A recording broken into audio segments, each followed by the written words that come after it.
Hello, everyone. We've hit D3 drought status and had a disaster declaration, which opened up some programs. And I'm going to go through that really quickly in this presentation, just so you guys don't miss some record keeping stuff that maybe you could have recouped some money on at the FSA. So here we go. Here's what's opened up and what's available. A lot of stuff for livestock guys, especially, but also for you guys that had drifted dirt or having to reclaim some fence lines or something too.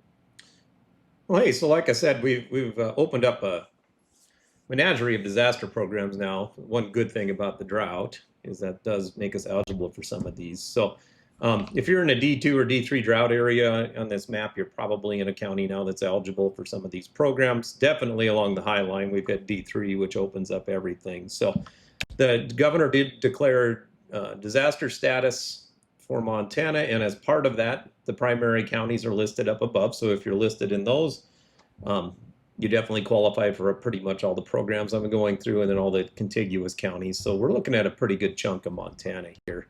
The first one I was going to cover is the LFP. So that's a livestock forage disaster program. If you have cattle on hand, I believe after May 15th, it will trigger payments depending on how many months that we've been in the drought. We were in a D3 in a lot of the Highline counties, which advances us to 3 months of payments right up front. So this is showing the payment rate per head. Cows and bulls are considered one payment rate, and then the small calves on the cows, I think, are another. So $60 a head per month.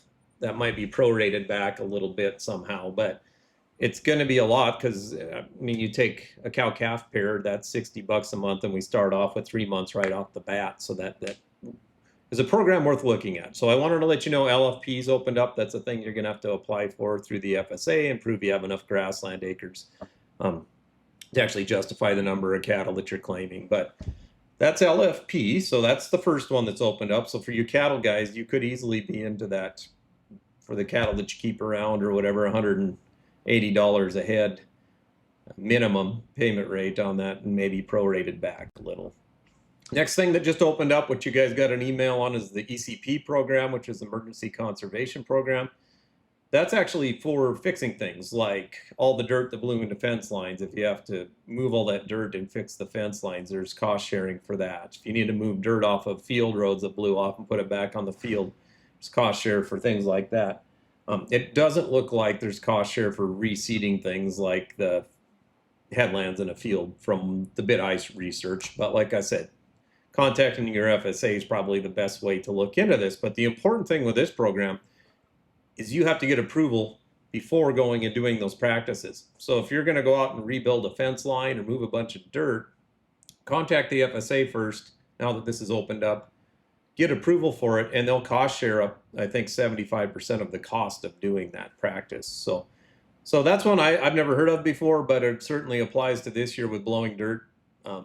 Maybe some pasture that needs reclaimed or things like that. So to me, the two big things would be fence lines that are ruined because of the dirt blowing, and then dirt on the sides of the fields that maybe needs moved back out.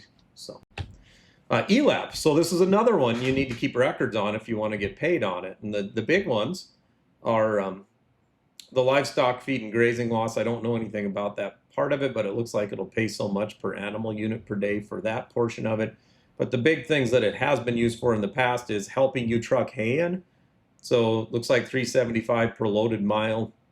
Once you get outside a certain radius, if it still works like the old program did, they'll pay so much in your trucking costs. Right now, that'd probably be half of your trucking costs, so that would be helpful. And then the water transportation, and that's the one where if you're hauling water to cattle, you need to log how many gallons you're hauling and how far you've hauled it every day. And if you do that, they'll reimburse you. So this says 11 cents per gallon for the gallons transported. If you're hauling 3,000 gallon loads out, that's $300 a load, right? That they would reimburse you for. So substantial amount of money as far as potential reimbursement for some of this stuff. I don't know if this stuff's prorated back or not. I haven't had time to dig into that, but I wanted to get this out there so you guys could start keeping records for this and actually qualify for these things. The June 15th summer follow date, that's the other thing I'm getting quite a few questions on. So let's say you have winter wheat that came up and it's obvious it's failed, or you want to maybe get it appraised out. If you have that winter wheat appraised out and you spray it out, you have to terminate it somehow before June 15th. then it potentially would qualify for summer fallow practice for the next crop year. So if the winter wheat you had seeded was recrop winter wheat this year, it would have to go through, it'd have to be sprayed out by June 15th, go through the summer and also through a winter to be considered summer fallow. So if that happens on recrop winter wheat right now, then you need to take that crop to a spring crop to have the summer fallow practice applied on the crop insurance. If it was summer fallow winter wheat that you terminate before June 15th, and then you seed it to winter wheat this fall, then it would be considered summer fallow still. So simple way of looking at this, if it was recrop this year, you have to give it the whole year and the whole winter before it would be summer fallow. If it was summer fallow, then you could go seed it back again this fall, and it would continue to carry on as summer fallow winter wheat. So PP claims due to drought. We're in the window for those claims for pulse crops or canola, mustard right now, any of those that your final plant date started May 15th through about the 20th here. We need to get those claims turned in. We need to get someone out there to look at the fields that's a disinterested third party, which an extension agent or a CCA are the only ones that really fit in the crop insurance rules. And so with that rain coming up this weekend, if you didn't seed that because it was dry and you didn't want the fields to blow, that makes total sense, and that's a fit for this claim. But we need to get that person out there, one of those people, to probe those fields, log every field and what they found, and then write a letter up saying, yep, it was too dry and the ground maybe was too fragile, it might blow had they seeded it, so that's the reason it didn't get seeded. And that will really help with getting these claims paid out. So if you're in that situation, first off, if you haven't turned the claim in, we need to know that right away. And if you are going to claim PP on dry land, we need to get somebody out there to look at it, because if we hit a big rain and they go to look at it, they're not going to be able to say that it was too dry at that point, right? So CRP grazing, that also opened up.